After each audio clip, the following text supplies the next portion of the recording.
Hi all the viewers of my authority, welcome to my channel. Start करते हैं। आज का हमारा टॉपिक रहने वाला है पैटर्न्स ऑफ फेडरलिज्म। अलग अलग पैटर्न है ना इंडिया के अंदर फेडरलिज्म के, और हम देखेंगे किन तरीक़ों से वो यहाँ पर हमारे यहाँ यूज़ होते हैं। स्टार्ट करते हैं। Federalism is not rigid. Rigid मतलब होता है कठोर। तो हमारे यहाँ जो फेडरलिज्म यानी संघवाद है वो रिजिड नहीं है, ठीक है, यानी कठोर नहीं है। One size fits all model, जो एक साइज जो हमारे यहाँ है वो सब मॉडल में फिट हो जाता है। हमारे यहाँ तो ऐसा है। Different countries develop distinct patterns. अलग अलग कंट्री में अलग अलग फेडरलिज्म के पैटर्न को अपनाया गया है। हमने कुछ अलग अपनाया है of federalism depending on their history. और डिफरेंट कंट्रीज जो होती है अपने अपनी इतिहास के अनुसार, अपनी राजनीति के अनुसार, अपनी समाज के अनुसार, अपनी अर्थव्यवस्था के अनुसार इन सब तरीकों से पैटर्न्स को अपनाती है, अलग अलग तरीकों से। पैटर्न्स ऑफ फेडरलिज्म हम देखते हैं किस चीज़ को रेफर करता है। वेरियस वेज, अलग अलग तरीके हैं इन विच पावर इज डिस्ट्रीब्यूटेड, जो शक्तियों का बंटवारा किया गया है वो बताता है पैटर्न ऑफ किन तरीकों से आपने अपनी शक्तियों को बांटा है, वो बताता है आपको फेडरलिज्म का मतलब क्या होता है।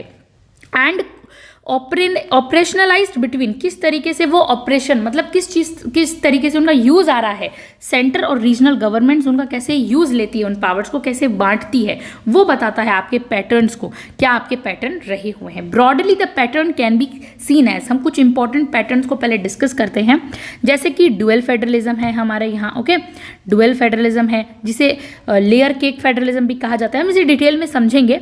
कोऑपरेटिव फेडरलिज्म है, बार्गेनिंग फेडरलिज्म है, कॉम्पिटिटिव फेडरलिज्म और यूनिटरी फेडरलिज्म है, ओके। लास्ट वीडियो में हमने यूनिटरी फेडरलिज्म के सारे फीचर्स देखे थे। इस वीडियो के अंदर हम देखते हैं इन चारों के, ओके।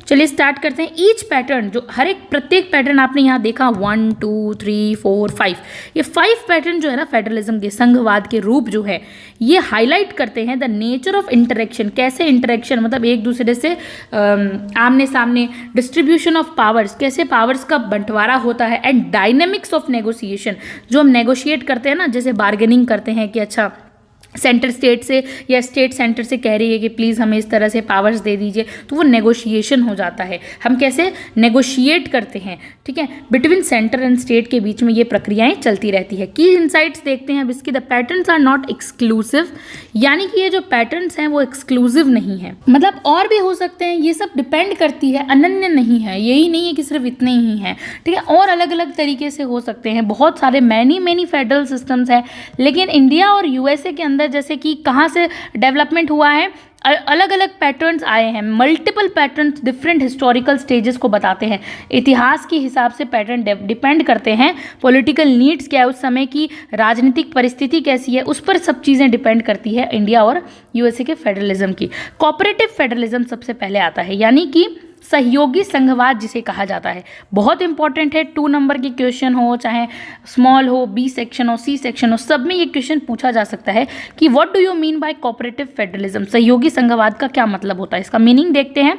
सहयोगी संघवाद यानी कोऑपरेटिव फेडरलिज्म, कोऑपरेट मतलब क्या होता है, एक साथ मिलकर काम करना। रेफर्स टू अ सिस्टम, ऐसे सिस्टम को दर्शाता है वेयर, जहाँ पर जो केंद्र है, जो सेंटर है, और जो स्टेट्स है, जो राज्य है, वर्क टुगेदर हार्मोनियसली, यानी कि जहाँ पर जो केंद्र है, सहकारी संघवाद जो होता है, सहयोगी संघवाद कह दीजिए या सहकारी संघवाद से क्या मतलब है, एक ऐसी प्रणाली, एक ऐसा सिस्टम जिसमें केंद्र और राज्य मिलकर समस्याओं का समाधान करते हैं, ठीक है, प्रॉब्लम को सॉल्व करते हैं, और क्या करते हैं, कार्यक्रमों को क्रियान्वित करते हैं, इम्प्लीमेंट करते हैं प्रोग्राम्स को सामंजस्यपूर्ण तरीके से, हार्मोनियसली, यानी कि एक साथ मिलकर सामंजस्य बैठाकर सॉल्व करते हैं प्रॉब्लम्स को, डेवलप करते हैं पॉलिसीज़ को, नीतियाँ बनाते हैं, और क्या करते हैं, इम्प्लीमेंट करते हैं, क्रियान्वयन करते हैं जो प्रोजेक्ट्स प्रोग्राम होते हैं उनको। रेदर देन कंपीटिंग, ना कि स्पर्धा करते हैं कि अच्छा सेंटर है, अच्छा स्टेट है, ना कि इनके अंदर कॉम्पिटिशन की भावना रहती है, साथ में मिलकर काम करते हैं। बोथ लेवल ऑफ गवर्नमेंट, जो दोनों लेवल होते हैं, सेंटर प्लस स्टेट, जहां पे हम बोथ लेवल की बात करेंगे ना, आप समझ जाइएगा सेंटर की भी बात हो रही है, स्टेट की भी बात हो रही है, यानी केंद्र की भी बात हो रही है और राज्यों की भी बात हो रही है, ठीक है। कोऑर्डिनेट एंड कोलैबोरेट, यानी इसका मतलब होता है, कोऑर्डिनेट का मतलब और कोलैबोरेट का मतलब क्या होता है। देखिए, कोऑर्डिनेट का मतलब होता है काम करना अपने अलग तरीके से, यानी कि समन्वय बैठाना। समन्वय यानी होता है कि हाँ एडजस्ट करना, कोऑर्डिनेट करना। कोलैबोरेट का मतलब होता है सहयोग दे देना, ठीक है। दोनों का अलग अलग मतलब है। फॉर नेशनल गोल्स, इंपॉर्टेंट क्या है, नेशनल के गोल्स, जो राष्ट्र के, वी कैन से दैट हमारे राष्ट्र के जो गोल्स हैं, हमारे राष्ट्र का एम क्या है, डेस्टिनी क्या है, ठीक है। फिर हम देखते हैं this model gained prominence after the industrial, और ये जो मॉडल है कोऑपरेटिव, जिसको हम कहते हैं कोऑपरेटिव फेडरलिज्म का ये जो मॉडल है ना, ये कब इसको जो है इम्पोर्टेंट प्रोमिनेंस मिली थी, इसकी जो कह सकते हैं हम एक तरीके से प्रमुखता जो होती है, और कब इसको माना गया था, तो किस समय, after industrial and economic revolution, जब हमारे यहाँ वर्ल्ड के स्तर पे भी अगर हम बात करें, जब इकोनॉमिक आर्थिक और जो अपनी विच इज़ रिलेटेड विद औद्योगिक क्रांतियाँ आई थी, ठीक है। When complex socio economic issue, जब बहुत जटिल सामाजिक आर्थिक जो इश्यूज थे वो डिमांड करते थे, वो किस चीज़ का डिमांड करते थे, जॉइंट एक्शन, मिलकर काम किया जाना चाहिए between national and state government. जब नेशन और स्टेट गवर्नमेंट मिलकर काम करेगी तो काम बहुत आसान हो जाएगा। जॉइंट एक्शन की डिमांड, ये जॉइंट एक्शन ज़रूरी है, मिलकर करना, ठीक है। अब एक एनालॉजी देखते हैं, जैसे कि cooperative federalism often called marble cake federalism, इसको ना एक नाम दिया गया है, बहुत इंपॉर्टेंट है। मार्बल केक फेडरलिज्म किसे कहा गया है, पूछा जा सकता है, तो आप कहेंगे किसे, कोऑपरेटिव फेडरलिज्म को। मार्बल केक का मतलब क्या हुआ, because the functions of the government, यहाँ पर जो फंक्शन है ना गवर्नमेंट के, वो मिक्स्ड और इंटरडिपेंडेंट है, वो मिक्स भी हैं, मिले हुए भी हैं, और अलग अलग स्वतंत्र भी हैं। तो मार्बल केक फेडरलिज्म है। Unlike clear layered roles in traditions model, clear layer दिखती है कि कामों में तो क्लियर लेयर है कि भाई ट्रेडिशनल मॉडल में, पहले की जो हम फेडरलिज्म के मॉडल की बात करते थे, उसमें जो क्लियर लेयर, केक के बीच में आपको लेयर दिखती है ना क्रीम की और उस बेस की, तो वैसे ही केक की क्लियर लेयर दिखती है यहाँ पे। लेकिन unlike clear layered roles in traditions model, tradition model में दिखती थी लेकिन अभी इसमें नहीं दिखती है, यहाँ पे मिला जुला रूप है। ओके, अब हम देखते हैं की फीचर्स। सबसे पहले इसके की फीचर्स देखते हैं कोऑपरेटिव फेडरलिज्म के। जॉइंट पॉलिसी मेकिंग है, मिलकर पॉलिसी का निर्माण होता है, नीतियों का निर्माण होता है, जिसके अंदर सेंटर और स्टेट जो है वो पार्टिसिपेट करते हैं, भाग लेते हैं, टुगेदर एक साथ मिलकर काम करते हैं इन लेजिस्लेशन, या लेजिस्लेशन यानी कोई भी लॉ मेकिंग में, गवर्नेंस में जॉइंट मिलकर काम करते हैं, पार्टिसिपेट करते हैं। फिर क्या है, शेयर्ड रिस्पॉन्सिबिलिटी की बात की जाती है। शेयर्ड रिस्पॉन्सिबिलिटी होती है centre and state both contribute करते हैं, यानी अपने अपने तरीके से वो इसमें हिस्सा लेते हैं to public services, like education में भी पार्ट ले लिया, हेल्थ केयर में भी पार्ट कर लिया। शेयर्ड रिस्पॉन्सिबिलिटी है, जिम्मेदारियां बंटी हुई है। फिर आता है कंसल्टेटिव मैकेनिज्म, एक दूसरे से चर्चा करना, कंसल्ट करना, एडवाइस लेना। Institutions arrangements like council, inter governmental body जो होती हैं, ये सब कंसल्टेटिव ही होती हैं। फ्लेक्सिबिलिटी एंड नेगोशिएशन देखने को मिलता है, यानी कि लचीलापन तो बहुत ही है हमारे यहाँ, और नेगोशिएशन जो हम कहते हैं ना, एक तरह से kind of we can say that बातचीत करना, नेगोशिएट करना, एम्फेसाइज करता है डायलॉग ओवर कन्फ्लिक्ट, कि हम यहाँ पर ना डायलॉग को ज़्यादा, मतलब बातचीत ज़्यादा करते हैं, कन्फ्लिक्ट नहीं करते हैं, बातचीत करने में बिलीव करते हैं, ना कि लड़ाई करने पे। तो ये फीचर्स होते हैं कोऑपरेटिव सहकारी संघवाद के। एग्जाम्पल देख लेते हैं, इंडिया के अंदर कुछ एग्जाम्पल है। ओके, जैसे कि जीएसटी है, गुड सर्विस टैक्स काउंसिल, एक बहुत क्लासिक एग्जाम्पल है, बहुत प्यारा सा एग्जाम्पल है ये, वेयर जहाँ पर यूनियन जो है, संघ जो है, मतलब वो राज्यों, governments negotiate and decide tax matter collectively, मिलकर एक साथ टैक्स के ऊपर बात करते हैं। नीति आयोग बहुत अच्छा एग्जाम्पल है। Replaced planning commission, NITI Aayog ने किसको रिप्लेस किया, प्लानिंग कमीशन को रिप्लेस किया, पहले हमारे यहाँ योजना आयोग था। टू फॉस्टर कोऑपरेटिव फेडरलिज्म, ये किस चीज़ का इनका फ्यूचर गोल है, कि हम सहकारी संघवाद को इंपॉर्टेंस देंगे, with states as active participant, जहाँ पे जो राज्य हैं वो बहुत ज़्यादा एक्टिव होंगे, यहाँ पे एक्टिव पार्टिसिपेंट होंगे इन नेशनल डेवलपमेंट, राष्ट्र के विकास के लिए। फिर यूएसए का एक एग्जाम्पल ले लेते हैं हम, वर्ल्ड का भी एग्जाम्पल देना जरूरी है। इसके अंदर आया था 1930 में न्यू डील एरा, जिसे नाम दिया गया है न्यू डील एरा। फेडरल और स्टेट गवर्नमेंट, जहाँ पर संघ और सरकारें जो भी है कोलैबोरेट करती है सहयोगी तरीके से ऑन सोशल वेलफेयर प्रोग्राम, सामाजिक कल्याण वाले प्रोग्राम पर कोलैबोरेट मिलकर काम करती हैं। सोशल सिक्योरिटी, सामाजिक सुरक्षा को इंपॉर्टेंस देती है, एंड अनएम्प्लॉयमेंट जो है, बेरोजगारी को ख़त्म करती है, इंश्योर करती है कि हम बेरोजगारी को ख़त्म करेंगे। ओके, ये यूएसए का एग्जाम्पल है। उसके कुछ इंपॉर्टेंट हम देख लेते हैं, इंपॉर्टेंस क्या है। तो ये किस चीज़ को इंश्योर करती है? यूनिफॉर्मिटी इन नेशनल पॉलिसी, कि राष्ट्र की एकता में जब भी आप नीतियां बनाएं तो एक जैसी यूनिफॉर्मिटी रहनी चाहिए, सार्वभौमिकता रहनी चाहिए, वाइल रिस्पेक्टिंग रीजनल डाइवर्सिटी। लेकिन आपको साथ साथ में जो रीजन है, क्षेत्र है, उनकी विविधताओं का भी ध्यान रखना है, उनकी विविधताओं को भी रिस्पेक्ट देनी पड़ेगी। Helps address complex interstate issues, जटिल हैं, हार्ड तो हैं लेकिन सुलझाना, लेकिन जो इंटरस्टेट, जो आपस में राज्यों के बीच में वाद विवाद होते हैं, लाइक रिवर डिस्प्यूट्स, नॉर्मली हमने देखा कावेरी, इन सब का होता है। इकोनॉमिक डिसपैरिटीज है, जो हमारी आर्थिक जो विभिन्नताएं देखने को मिलती है, उनको खत्म करें और इंटरस्टेट इशू को रिजॉल्व करते हुए आपको इन सबको कम्प्लेक्स जो है ना हेल्प्स एड्रेस करनी है। ओके, स्ट्रेंथन करना है, मजबूती किस चीज़ को प्रदान करनी है? नेशनल इंटीग्रेशन, राष्ट्र की जो इंटीग्रेशन होती है by fostering a sense of partnership की सेंस लेके, एक साथ काम करके राष्ट्र की अखंडता को महत्व देने, ये इंपॉर्टेंस है कोऑपरेटिव फेडरलिज्म के। अब हमारा नेक्स्ट पॉइंट आता है जिसका नाम है बार्गेनिंग फेडरलिज्म। क्या होता है ये बार्गेनिंग फेडरलिज्म? स्टार्ट करते हैं इसके मीनिंग से। बार्गेनिंग से नाम आपको पता चल जाता होगा, जब भी आप मार्केट जाते हैं और आप किसी भी तरीके से आप कहते हैं कि भाई आप मान लीजिए कोई एक, फॉर एग्जाम्पल आपको कुछ एक टेबल खरीदनी है, ठीक है, उस टेबल के दाम है 5,000 रुपये। कितने दाम है उसके? 5,000 रुपये। लेकिन आप क्या कहेंगे शॉपकीपर से, जो भी होता है, अगर आप, तो आप उससे बार्गेन करेंगे कि क्या इसके दाम कम हो सकते हैं, क्या आप थोड़ा सा हमारे लिए बार्गेन कर सकते हैं, रेट्स को क्या आप थोड़ा सा कम कर सकते हैं। आप कोशिश करेंगे कि वो जो शॉपकीपर है आपकी बातों से इन्फ्लुएंस होकर उसके 5,000 की जगह आपको वो 4,800 में वो चेयर या टेबल जो भी है प्रोवाइड करवा दे। तो ये आपका गोल रहेगा, आपका गोल वहाँ पे ये रहेगा किसी भी तरीके से आपकी बातों से वो इन्फ्लुएंस हो जाए, या फिर थोड़ा सा आप उनको एफर्ट लगाएं। तो बार्गेन करने की, सौदाबाजी करेंगे आप, थोड़ी सी सौदेबाजी जिसे हम कहते हैं, नॉर्मली डेली लाइफ में हम करते हैं। ओके, तो ये फेडरलिज्म भी ऐसा, फेडरलिज्म का एक फीचर है जिसमें बताया गया एक पैटर्न है, इस तरीके से एक तत्व, we can say that bargaining federalism refers to a dynamic pattern where state and centre, जो जहाँ पे राज्य और जो सेंटर है नेगोशिएट करते हैं अपने अपने अलग अलग पावर्स पर। या तो हो सकता है स्टेट कहता हो सेंटर को प्लीज़ मुझे आप ये थोड़ी सी पावर यहाँ पे बनाने के लिए नेगोशिएट करता है, एक तरह से हम कहते हैं ना, वो कहते हैं कि हम रिस्पेक्टफुली आपसे नेगोशिएट, बातचीत करने की कोशिश करता है। ओके, पावर्स के लिए रिसोर्स, स्टेट कहता है कि मुझे ये रिसोर्सेज की ज़रूरत है, प्लीज़ आप मुझे प्रोवाइड करवा दीजिए। मान लीजिए किसी स्टेट को बिजली चाहिए तो वो बहुत ज़्यादा रिक्वेस्ट करेगा सेंटर से कि मुझे ये, मेरे पे अभी कर्ज है। इस तरह से कोई भी तरीका हो सकता है। रिस्पॉन्सिबिलिटीज़ की डिमांड करना थ्रू म्यूचुअल बार्गेनिंग, आपस में आपसी बार्गेनिंग करना, सौदेबाजी करना, कॉम्प्रोमाइज़ कर सकता है। स्टेट कह सकता है मैं इसके लिए कॉम्प्रोमाइज़ करने के लिए तैयार हूँ, आप मुझे इतना ये दीजिए, मैं आपको अपना एक टेरिटरी, ऐसे मतलब ओके, टेरिटरी तो नहीं, मतलब कुछ और रिसोर्सेज उसके बदले में दूंगा।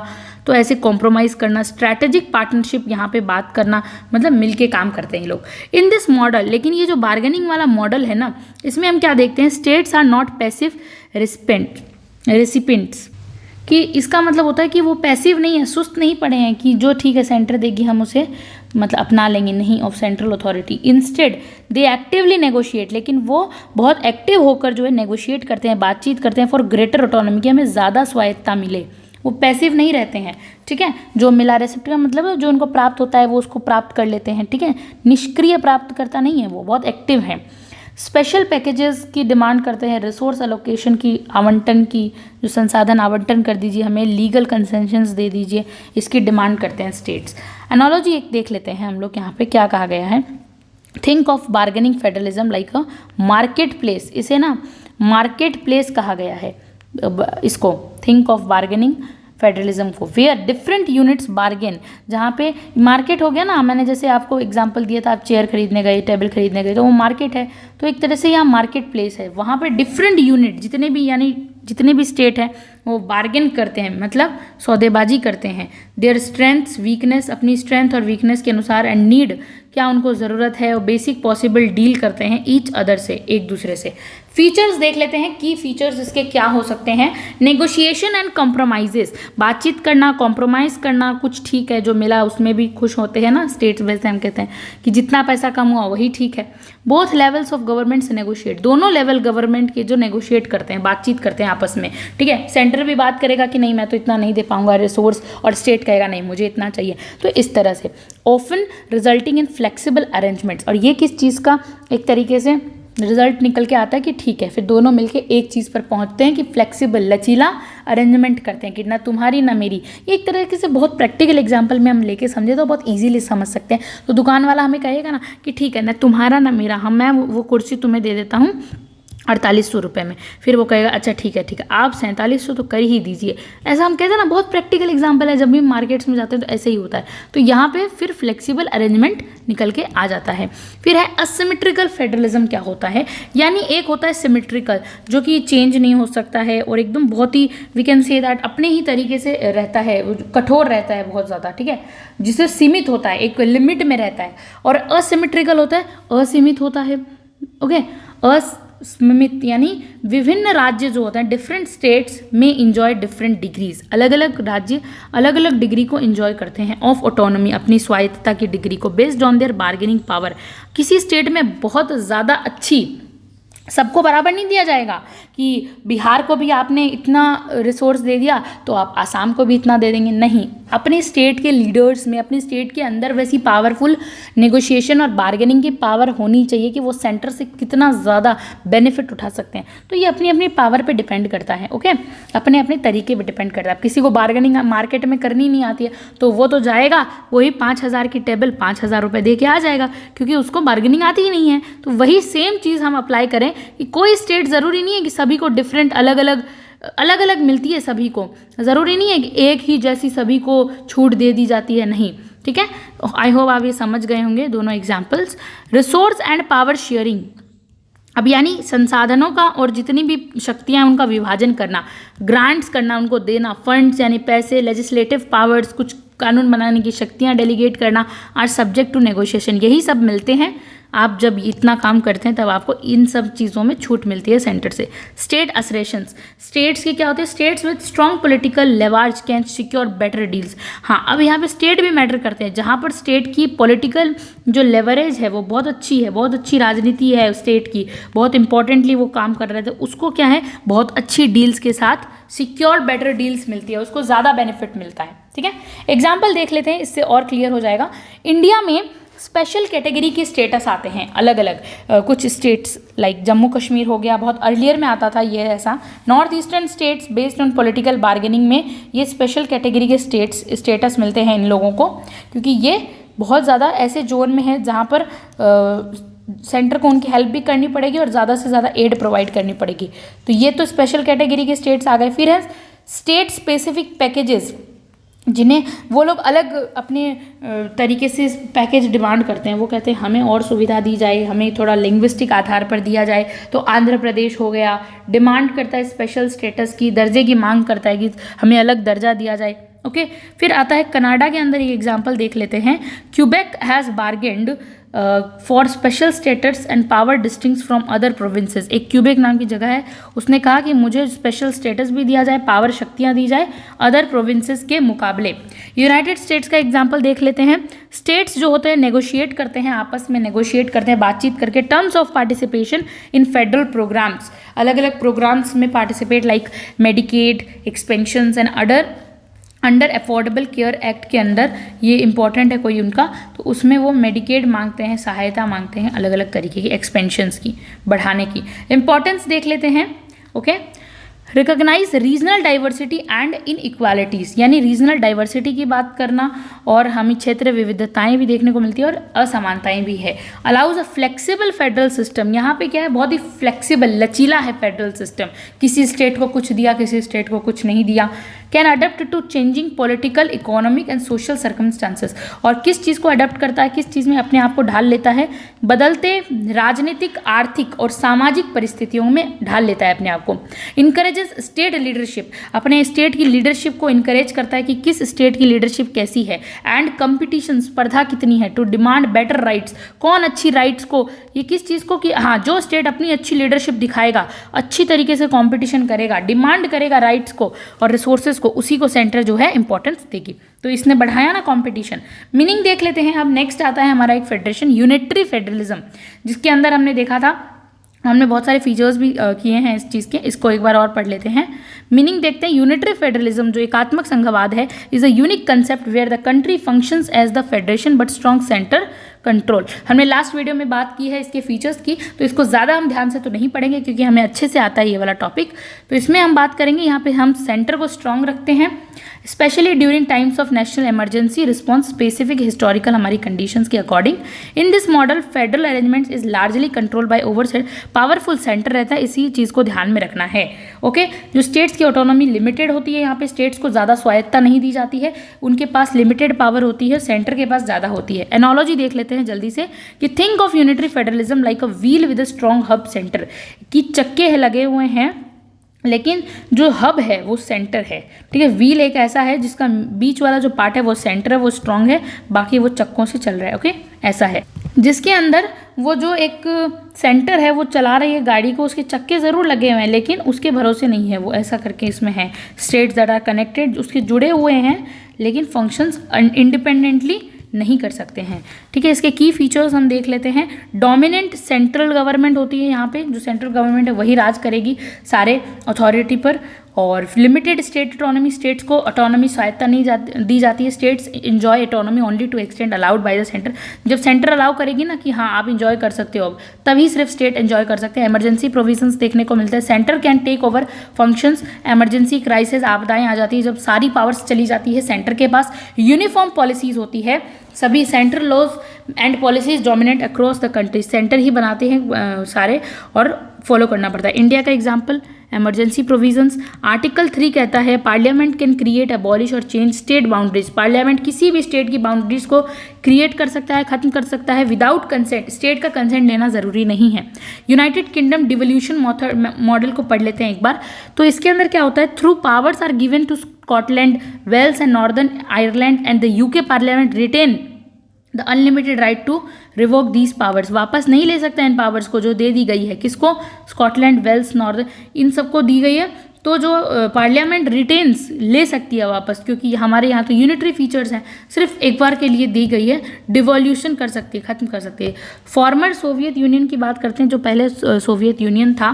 Federal in name but highly centralise authority कहाँ से कंट्रोल होती है, मॉस्को उसकी कैपिटल से कंट्रोल होती है। इंपॉर्टेंस देख लेते हैं इसकी। Okay, ensures national unity and integrity in crisis times के अंदर बहुत ज़्यादा इंपॉर्टेंट हो जाता है यहाँ पर। अलाउ स्विफ्ट डिसीजन मेकिंग, बदल जाते हैं डिसीजन मेकिंग सिचुएशन के अकॉर्डिंग जैसी होती है। अगर मान लीजिए वार हुआ, रेबेलियन, विद्रोह हो गया, कोई महामारी आ गई तो उस समय। प्रिवेंट सक्सेशनिस्ट टेंडेंसीज, कोई भी जो स्टेट है वो अलगाव की भावना नहीं अपना सकता है किसी इंडिया के प्रति, ये होता है इसका फीचर। डायनेमिक एनालिसिस देते हैं, evolving nature of federal patterns, बदलता स्वरूप प्रकृति देखते हैं फेडरल्स के जो पैटर्न है इनकी। तो modern federal pattern systems rarely fit neatly into one pattern, they evolve dynamically. एक पैटर्न में तो बैठ ही नहीं सकते हैं, रेयरली ही बैठते हैं कि सब एक ही, जैसे यूएसए काम कर रहा है वैसे ही सारी कंट्रीज काम करें, ऐसा तो हो नहीं सकता। तो कैसा होगा, modern federal system dynamically evolve हो रहा है, धीरे धीरे बदल रहा है। पॉलिटिकल डेवलपमेंट्स, उसमें राजनीतिक अलग अलग डेवलपमेंट्स आ रहे हैं, इकोनॉमिक नीड्स आ रही है, सोशल मूवमेंट्स, आंदोलन देखने को मिलते हैं, ग्लोबल इन्फ्लुएंस है उसके अंदर अलग। तो इंडिया जो है ऑक्सीलेट्स बिटवीन कोऑपरेटिव फेडरलिज्म की ओर जा रहा है। लाइक हम एग्जांपल देखते हैं GST, NITI Aayog. Unitary federalism, during emergency में हम यूनिटरी हो जाते हैं। United state traditionally model dual federalism की बात करता है। United state witness a strong tilt towards cooperative, लेकिन आज हम देख रहे हैं कि कोऑपरेटिव फेडरलिज्म की ओर जा रहा है, बार्गेनिंग फेडरलिज्म की ओर यूनाइटेड स्टेट जा रहा है। ड्यूरिंग इकोनॉमिक डिप्रेशन जब आया था, सिविल राइट मूवमेंट हुए थे, तब हमें यहाँ देखने को मिला कि यूएसए भी थोड़ा सा टिल्ट हुआ था, बदला था टिल्ट, जबकि बहुत यहाँ पे रिजिड है federalism. Canada manage symmetrical federalism, सीमित हम जिसे कहते हैं कि अलग तरीके से अपनी अलाउइंग प्रोविंस लाइक क्वेबेक मोर ऑटोनॉमी, इसने थोड़ा कहते हैं ना भेदभाव कर लिया, यहाँ पर भेद करके क्वेबेक को थोड़ा और ऑटोनॉमी दे दिया। 10 federalism is today seen negotiated, federalism भी नेगोशिएट होता है, बातचीत से बदल जाता है। डायनेमिक है, फ्लेक्सिबल पार्टनरशिप देखने को मिलती है rather than rigid decision powers. तो इसी के साथ हम कंक्लूड करते हैं इस आंसर को बहुत ही importantly. Federalism is not fix, structure नहीं है, डायनेमिक प्रोसेस है, बदलता है नीड्स हिस्ट्री की according.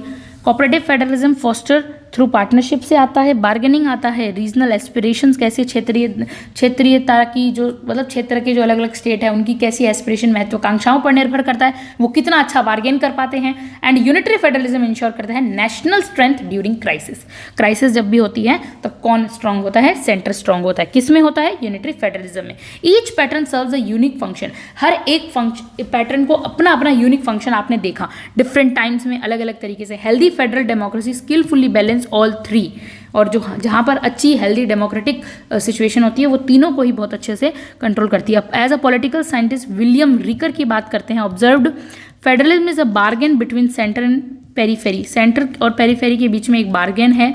And in a diverse and complex country like India, understanding the adapting federal patterns is a crucial sustaining democracy and promoting inclusive development को promote करते हैं।